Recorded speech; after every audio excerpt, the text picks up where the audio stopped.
gracias.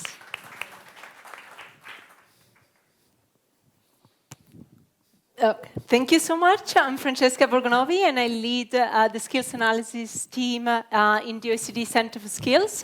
I'm joined today by Alessandra Sala. Alessandra is an industrial engineer. Alessandra Sala is the Senior Director of AI and Data Science at Shutterstock. She has over 10 years of experience in research and innovation, that she gained while working in academic and commercial environments. She's passionate about advanced analytics, machine learning, and computational models, but in particular, she's very passionate about bringing more women into AI. Welcome, Alessandra. I'm also joined by Daniel Guzman Moreno. He's an industrial engineer, and he's here today because he's a member of the training working group at Indesia, and he will talk a little bit more about what Indesia does in terms of developing skills. He has collaborated in the development of studies on the demand for data and AI profiles at the national level here in Spain, and the design of training programs and institutional relationships with universities. Thank you so much, Daniel, for joining us. And from Paris, we have Yann Bonnet, who is the Deputy CEO of Campus Cyber, and he's a former member of the European Commission's high-level expert group on artificial intelligence, and is the former cabinet director of France's cybersecurity agency, ANSSI. So welcome, Yann, from Paris. Now, hello. In order to give as much floor as possible to such a knowledgeable panel, and I'm sure everyone will want to know more from participants today, I will try to just give you a little bit of a taste of some of the work that we've done at the OECD in terms of mapping the demand for AI professionals and professionals working in cybersecurity. And then my role will be mostly to pass the ball to the three speakers who will tell us more about how we can strive to get a more ethical, a more diverse, and a more efficient AI. So bringing some of the results that we have in terms of bridging the digital divide, what we do see is that the demand for professionals with AI skills is on the rise. We examined online vacancies in 14 OECD countries and looked at the extent to which this demand grew from 2019 to 2022. And this is very much the first comparative study with this data. Most analysis really focus on the United States. What we do see is that the demand has grown. In some countries, it has grown quite exponentially, but at the same time, it remains small. Less than 1% of all the vacancies that are advertised online require AI skills. In a sense, this is good. It's few people that actually work as AI professional skills. So what we can do to build their skills and make sure that they contribute for the betterment of society doesn't involve millions of people that we need to change, but rather concentrating on a smaller number of people.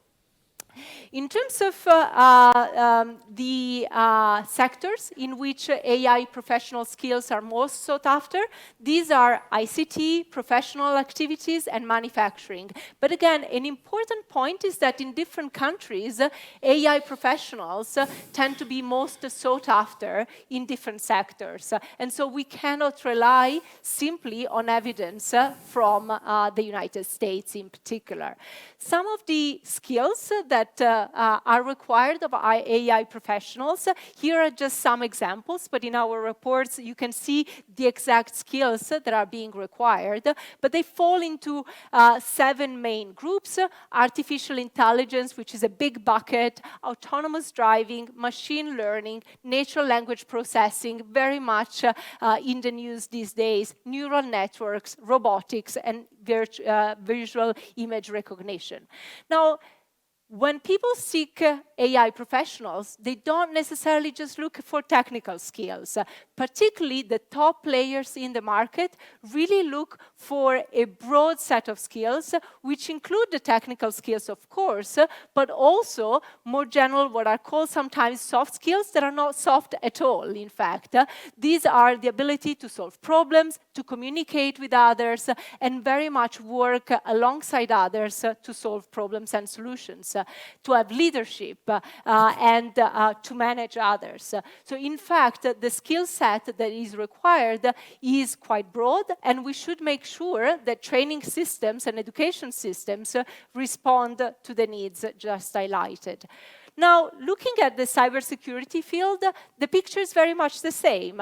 There has been a big rise in the request for individuals who have cybersecurity skills and that work in cybersecurity. And in fact, the demand has outpaced the demand in the average economies. Now, in terms of what kind of experience and what kind of education and training pathways lead to people or are being requested of people to work in cybersecurity, generally it's individuals who will have a bachelor degree or a master degree, as well as several years of experience. But there's definitely scope to actually build more skills through alternative credentials, through vocational education and training, and bringing a diverse set of players in the cybersecurity arena. In terms of what we see in higher education, given that this is where most of the people are coming from when they are working in cybersecurity today, if we zoom in on one country, just to give you an example, England, enrollment in ICT fields has increased in many countries, in particular in very detailed areas. In the aspect of computer and information security, which is very much building the cybersecurity workforce, demand has ballooned, and on more general type of courses like computer science, this has gone down.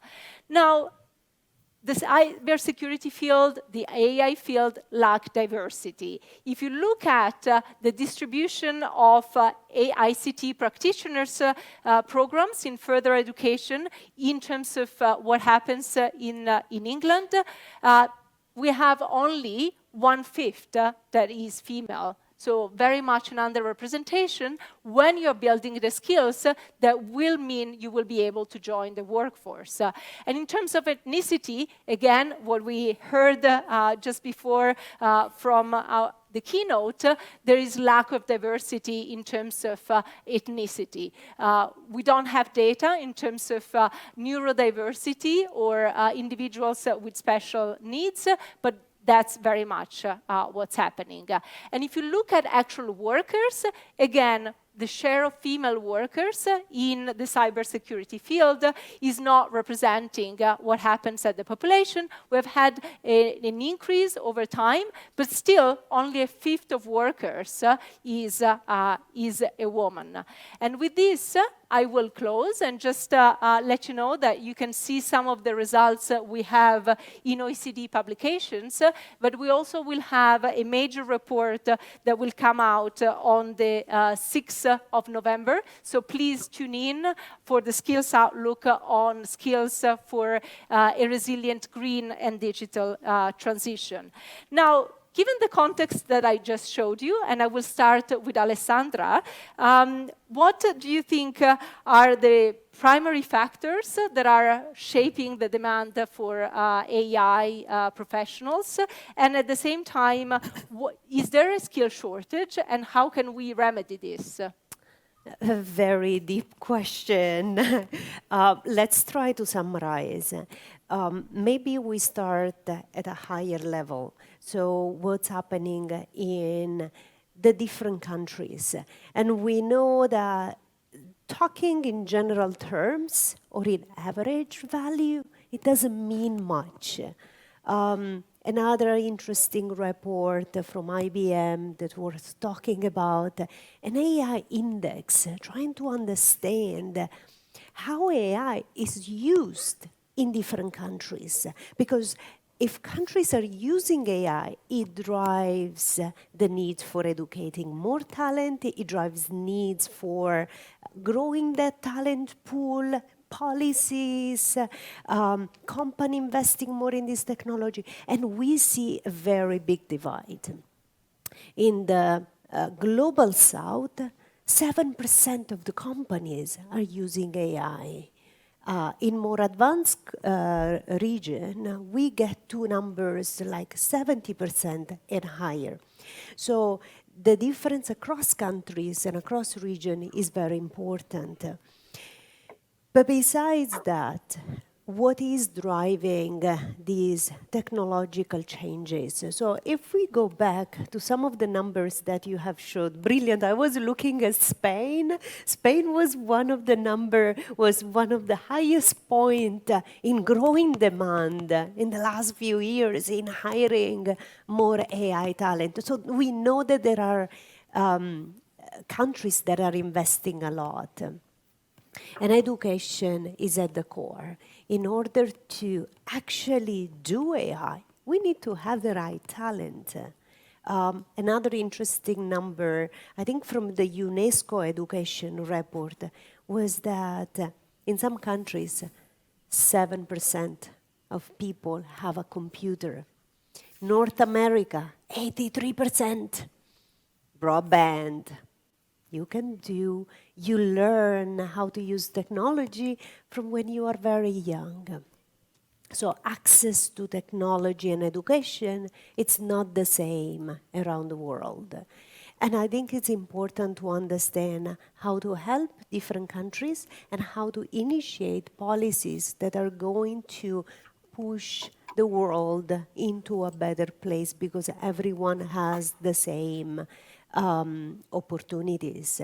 So just to conclude, what can we do about it? So obviously those reports, OECD, the global index are very, very important to understand where we are today and where do we want to be. And there are two important aspects. One, it's investing more in education. Even in US, the Stanford AI Index was showing that the number of PhD students, it's remaining the same in AI, but the difference between men and female, huge, less than 20%, and everything else. Right? So we need to push our ladies young enough to actually more STEM-oriented. They can do it. And to be honest, I'm in this field for more than 15 years. My female candidates and talent in my teams are brilliant. The female can be absolutely brilliant candidate, so we just need to encourage them more. Perfect. Absolutely. Now, Alessandra has emphasized again things about differences across countries. Daniel, what about Spain? Can you tell us a little bit about? Yeah, absolutely. So I'm here representing Indesia. Indesia probably is not a well-known association here that's trying to promote the use of AI in the industrial sector. Maybe it's not well known, but for sure the companies or the founder companies that are part of this association are. We have Microsoft, Repsol, Telefonica, as I am working for Telefonica, so well-known companies here in Spain, for sure.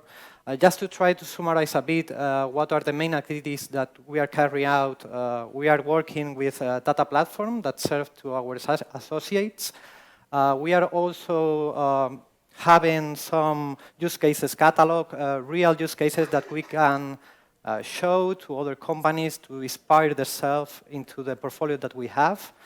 And maybe the important part here in this conversation are the educational skill part. I'm working in the training group. Within the training group, we have a couple of reports that show some numbers and figures about Spain. The first one is about profiles or AI and data profiles that we have here, because 2 years ago, the companies that are working in those associations, we are not talking when we refer to some specific profile, we are not talking about the same set of skills that this profile has. So as a first activity that we have in this working group was to define profiles, skills, and also learning path associated. The second main work that we did in the working group, it was related with the talent market. How was the market related with those profiles? And we have a really interesting report that said that for this year, for the current year, 2023, and the next two, 2024 and 2025, here in Spain, we are going to need more than 90,000 profiles related with the AI and data. So it's a huge number of professionals on that specific field. And there is another point that I want to highlight that is and shows on those reports that probably if the trends continue as it is today, we are not going to cover 20% of those profiles. So we are facing, we are trying to face those problems and how we can come with a solution. Well, this is obviously through the collaboration with university and also vocational training course, and internally, of course, giving to our employers the right tools, right? So through the training, having a catalog within our association is a good way to go, trying to cover this gap that we are right now detecting in this market. So a really huge work that we have going in our phase. So as you can see, the numbers here in Spain are really huge, right, in comparison even with the European Union. Thank you, Daniel. And now over to Jan. Maybe you can tell us a little bit more about what you do in France in a slightly different sector, which is cybersecurity. As you said, it's quite similar. There is a real skill shortage in the cybersecurity sector. We talk about 15,000 unfilled jobs in France, more than 3.5 million unfilled jobs in worldwide. This lack of skilled professional turns into a major effect. We are unable to meet the sector demand, on which has been increasing drastically. So since we cannot face the cyber threat without skilled people, reducing that shortage has become a top priority at the national level here in France. So what we need to tackle first is a massive misrepresentation of the sector. We all know the cliches and the biases about cybersecurity. Young men wearing hoodies, coding alone in the dark rooms, perhaps like a little bit like me. And even sometimes we contribute to them. So now we must change that by all means. And we especially need to put more effort towards young girls and women. We must talk about diversity in the jobs, as well as in the training path. In France, it is common to think that the only way to work in cybersecurity sector is become an engineer. The truth is that the current shortage is more about advanced technicians than engineers. So with a lighter academic background, we must spread that information on the internet, of course, but also by targeting all the prescribers around children, students, and professionals. That is to say, parents, but also teachers and actors within the education sectors and companies. Human resources departments. Thank you. I think one of the issues you touch upon is also misperceptions in what kind of talent we need. We think we may need engineers. In fact, we need a variety of profiles. So there seems to be also a bit of a mismatch between our training provision and what is needed in the industry.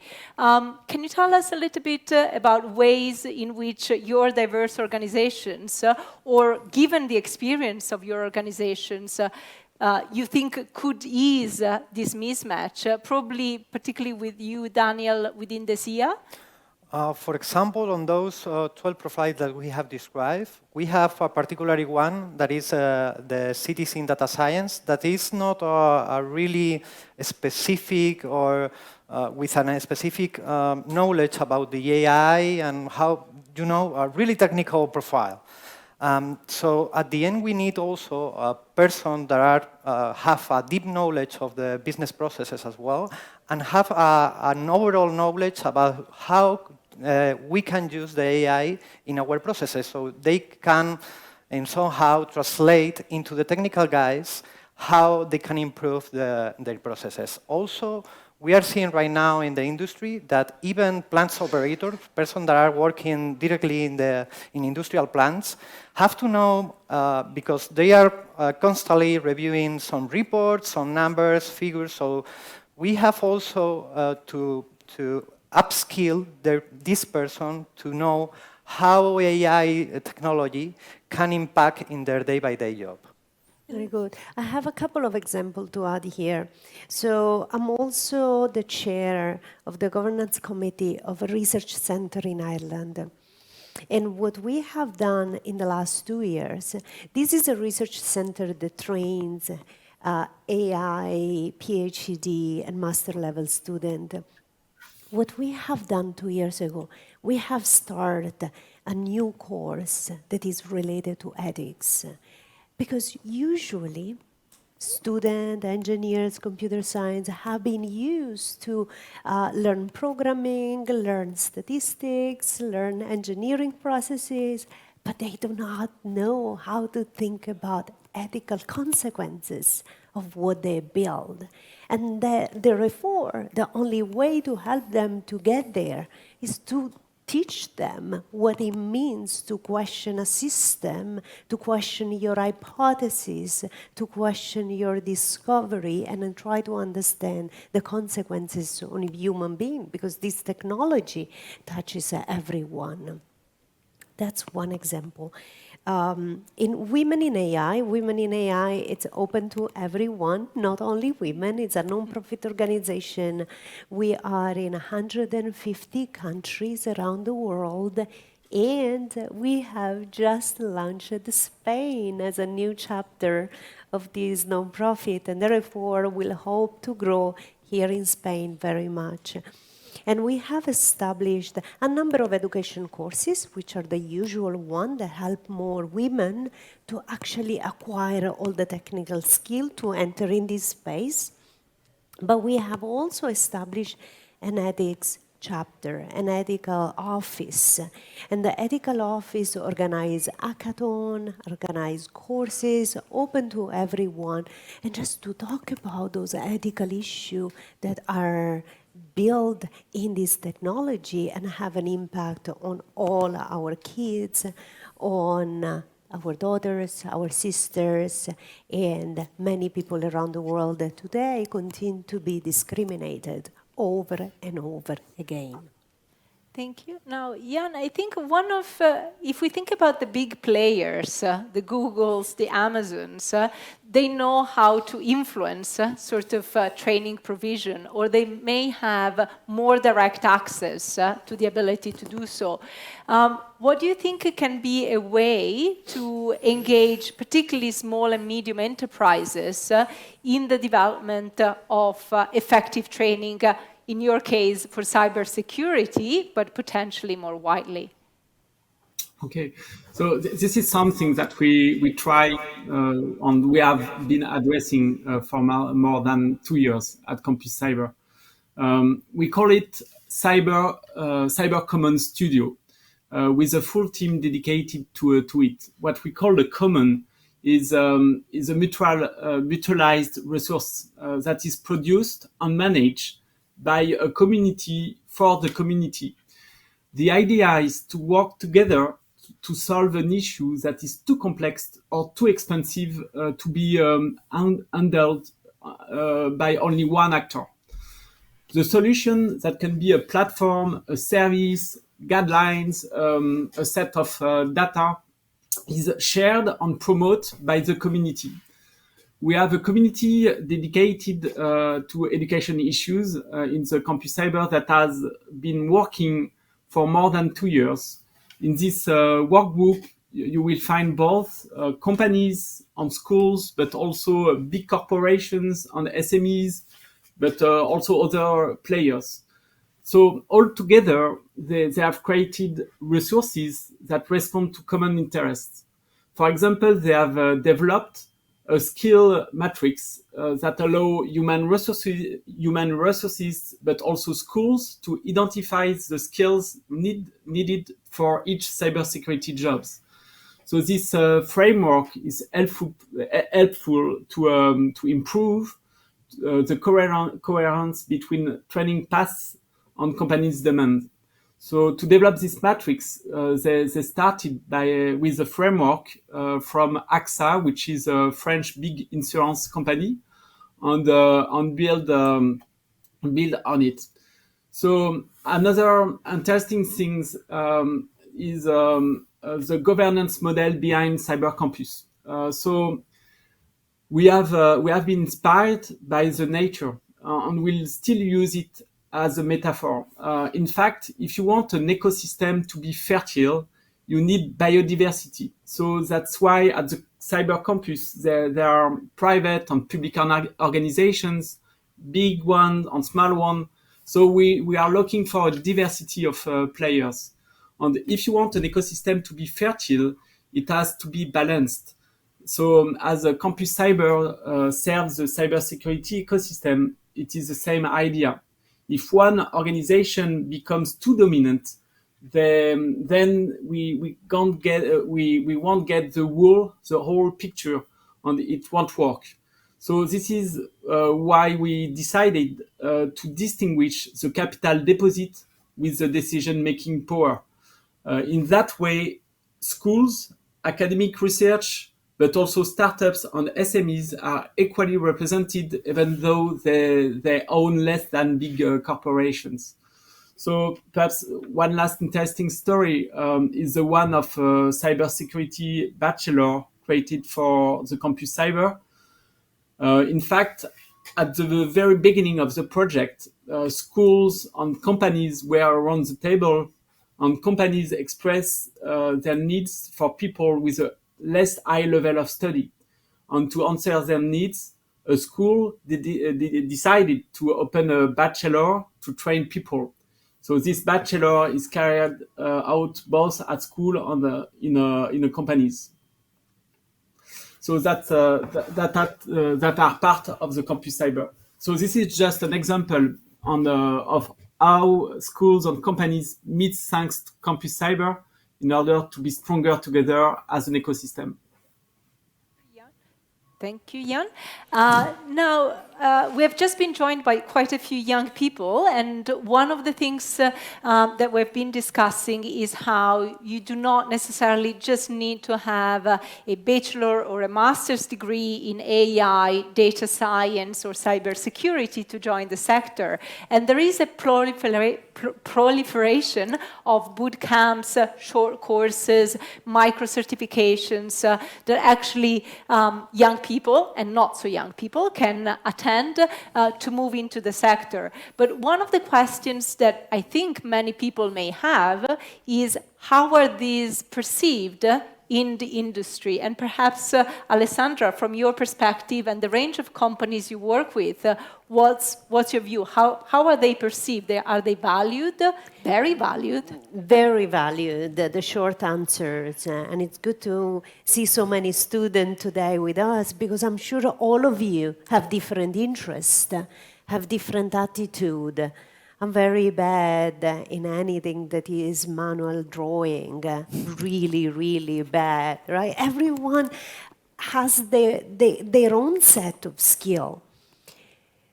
But we live in a world where it doesn't matter what's your skill, because we have so much technology around us that even if I only know how to sketch, those image generation tools in AI now can help me from a little sketch to generate something that is absolutely unthinkable for me to realize, right? So it doesn't matter where we start. It doesn't matter which are our natural attitude, we will have tools that we'll use to grow and to become proficient in anything that we want to do. But what is really important is your ability to think, your ability to solve a problem. When you have your friends, when you do something and they say, why? And you get very annoyed. Say, why is asking me why? I just told you how to do it. That why questioning what's the result and why we got to that result, what's the mental thinking in solving problem, that's a very valuable skill. Company appreciate people with artistic background, people with ethical background, sociology, just to question what we build through different perspectives. And that's why diversity in the world of AI is so important, because it impacts people coming from everywhere in the world. How many of you are not originally from Spain or have parents that are not from Spain? They come with different tastes, with different habits, and then we need to create technology that respect them, that support them, right? So soft skill, ethical thinking, sociological background, law is becoming particularly important, as those systems have very important implication in the real world. And therefore, there needs to be some legal structure to help to understand what's right and what's wrong, which in the digital space we have forgotten from a lot of years. So we expect to use everything for free, we expect to do everything that we want because it is in the digital space. But in reality, those things have value and have impact, and that impact on our life, it needs to be governed in a way that respects every human being from any part of the world. Thank you. And now, what about you, Jan, in terms of industry acceptance of a wider variety of certification routes to skill acquisition? Yeah, so we do believe in non-formal training methods, especially in the cybersecurity field. There are many reasons to that. So I've met a lot of young people who are interested in being trained to cybersecurity, provided that it is not through academic methods. As I have said earlier, the shortage is so huge that we cannot just ignore that demand. Cybersecurity is a great playing field for pedagogical innovation. So even if undergraduate degrees and master's program remain a relevant entry, other actors may be able to experiment new ways of teaching and learning cybersecurity. Especially full online courses need to be developed to include adult people who think about cybersecurity for a career change, or people who live far from a traditional school, for instance. So sometimes boot camps or other non-formal training methods are enough if the goal is only an awareness level. Sometimes they are just the first step that can lead to a full formal training path. On the other hand, we need to ensure two things regarding the quality of those non-formal training methods. First, their pedagogical quality. People who take those courses must upskill indeed. Second, their relevancy regarding the sector requirements. In France, we have several entities that deliver labels regarding those two aspects. The ANSSI, which is the French cybersecurity agency, is the main of them for the cybersecurity expertise. Training providers who want to access to public funds need to get the Calliope label. it ensure the quality of the training process. Thank you. Now, Daniel, what about you? Well, I want to tell you an example that I lived the other day during a workshop where our group were exploring the use of generative artificial intelligence tools like ChatGPT. And in this particular workshop, we see an example of how non-technical groups can apply this technology. For example, we were talking about a legal team who wants to somehow to link ChatGPT with some legal database, where they can consult or even build the contracts that are in their day-by-day working on it. So I think maybe in the future we are going to see that non-technical groups like finance, human resources, legal teams as well are using those technologies even when they are not are really expert on those skill sets. So probably in the future we'll see that this technology are going to be used by a broad way of people, for sure. And in terms of education, I think we are going to see as well a specific learning path designed for our own. So you can learn the things that at the end you have to learn, but probably not all your mates had the same path that you. So probably in the future we are going to see if this adaptive learning path to our own, for sure. Now, the very last round of questions, and I will ask all our speakers to take literally 2 minutes. Some of the results I showed indicate that there is a need for a wider set of skills and not just technical skills. There is a need to bear in mind ethical implications of all the actions that go into building the models, deploying the models, and using the models. And there is lack of diversity in the sector. Now, what can education systems do to actually build this diverse set of skills on the one hand, but also if we prioritize these skills, do you think that this may put a greater value to diversity, or at least entice a greater diversity of individuals entering the cybersecurity and AI field? And I will start with Jan, and then Daniel, and then Alessandra closing. So I've talked earlier about the cybersecurity skill matrix, so that have been created as a common in the CompuCyber. So all the actors around the table agreed to mention soft skills in that matrix, as well as technical skills. In fact, it was not quite a matter, which is a good news. So the ecosystem seems to be aware about the necessity to deal with two sets. This is a real issue that I am very concerned about. In fact, we do know that in the upcoming years, technical jobs will continue to be automated, as they have been for last years. That is why we need to focus on human challenges, notably with a view to supporting staff where the environment is undergoing constant change. So in most of the training projects we are developing, we include that two skill sets approach. For instance, one actor of the CompuCyber has developed a unique immersive crisis room. In fact, the observation is the following. In the upcoming year, we will have AI fighting AI, and to make the difference, we know that human factors will be essential. That is why we need to train to know how to react in case of attack, to know our weaknesses.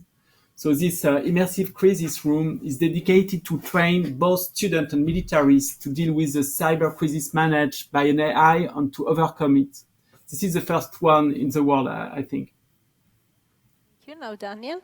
Well, I think soft skills. When I'm talking about soft skill, is a skill like presenting ideas, problem solving, and this kind of skill are going to have more relevance in the future, for sure, because the technical skills at the end, we can go through generative AI tools to generate the code, so the technical aspect probably in the future are not going to be so relevant, and soft skills that we already know right now are going to have more importance.